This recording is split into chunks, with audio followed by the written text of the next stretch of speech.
اعوذ باللہ من الشیطان الرجیم بسم اللہ الرحمن الرحیم سورہ سبا کی چند آیتیں پڑھ رہا ہوں.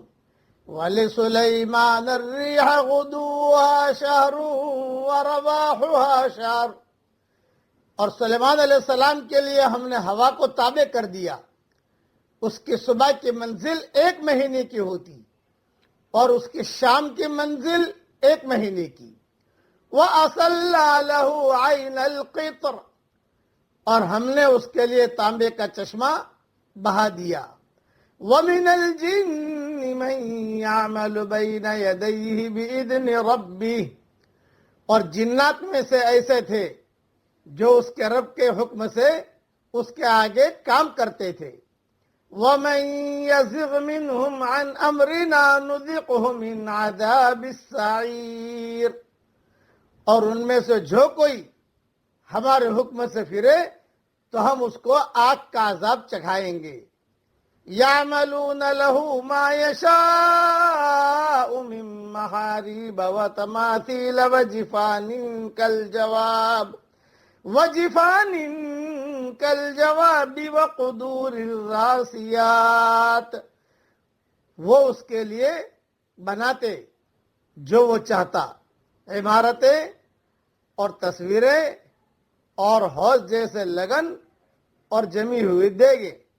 اعملوا آل داؤد شکرا. اے آل داؤد شکر گزاری کے ساتھ عمل کرو. وقلیل من عبادی الشکور. اور میرے بندوں میں کم ہی شکر گزار ہیں. فَلَمَّا قَضَيْنَا عَلَيْهِ الْمَوْتَ مَا دَلَّهُمْ عَلَى مَوْتِهِ إِلَّا دَابَّةُ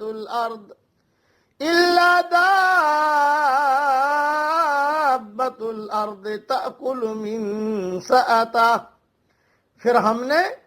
پھر جب ہم نے اس پر موت کا فیصلہ نافذ کیا تو کسی چیز نے ان کو اس کے مرنے کا پتہ نہیں دیا مگر زمین کے کیڑے نے جو اس کے عصا کو کھاتا تھا. فَلَمَّا خَرَّ تَبَيَّنَتِ الْجِنُّ أَن لَّوْ كَانُوا يَعْلَمُونَ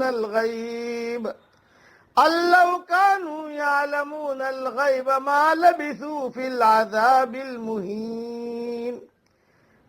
پس جب وہ گر پڑا تب جنات پر کھلا کہ اگر وہ غیب کو جانتے تو اس ذلت کی مصیبت میں نہ رہتے. یہ حضرت سلیمان علیہ السلام حضرت داؤد علیہ السلام کا تفصیلی قصہ ہے. یہ اللہ چاہے گا تو انشاءاللہ ریاض و تفسیر میں آ جائے گا انشاءاللہ.